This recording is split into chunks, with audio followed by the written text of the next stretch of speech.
নমস্কার সকলকে, কেমন আছেন সবাই? আজকে দেখে নেব যে আপনার মানুষটি আপনাকে কি বলতে চাইছে।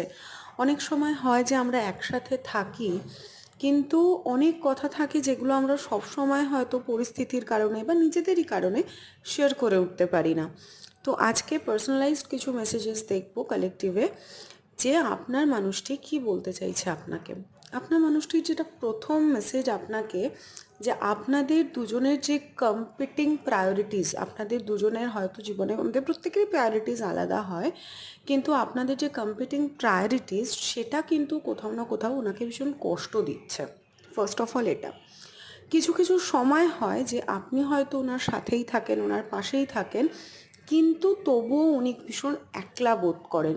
কখনো কখনো আমরা হয়তো একে অপরের ইমোশনাল যে ডিমান্ডটা আছে বা চাহিদাটা আছে বা যে জায়গাটাতে তারা হিলিং চাইছে, আমরা প্রোভাইড করতে পারি না। এর জন্য কিন্তু ওপেন কমিউনিকেশন একমাত্র আমাদের উপায়। উনি 3 নম্বর মেসেজে আপনাকে বলছেন, I crave a deeper connection, one that we seem to be missing. তো ওনার মনে হচ্ছে যে আপনাদের কানেকশানটা কিন্তু অনেকটাই এখন মিসিং। আপনাদের কানেকশানে যে ডেপথটা ছিল সেই ডেপথটা কোথাও না কোথাও ভীষণভাবে মিসিং, এবং উনি সেই ডেপথটাকে এই মুহূর্তে আপনাদের মধ্যে ফিরিয়ে আনতে চাইছেন। 4 নম্বর মেসেজে উনি বলছেন যে উনি ভীষণ ইনসিকিওর ফিল করছেন রিলেশনশিপটাকে নিয়ে। উনি বুঝে উঠতে পারছেন না কী করে ইনসিকিউরিটি কাটাবেন।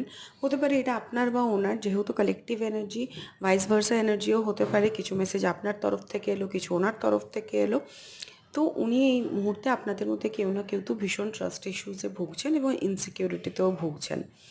এছাড়া আপনার মানুষটি আপনাকে বলতে চাইছেন যে অনেক কিছু আপনাদের রিলেশনশিপে কিন্তু এখন ডিসকন্টেন্টে আছে, ডিসকানেক্টেড আছে, এবং ডিসকন্টেন্টও আছে। তো সেই কারণে কিছু কিছু অ্যাসপেক্টে কিন্তু রিলেশনশিপে আপনাদেরকে কাজ করতে হবে, আপনাদেরকে কথা বলতে হবে। আপনাদের রিলেশনশিপে না কমিউনিকেশন গ্যাপ আছে কোথাও না কোথাও, সেই কমিউনিকেশন গ্যাপের জায়গাটায় কিন্তু ঠিক করুন।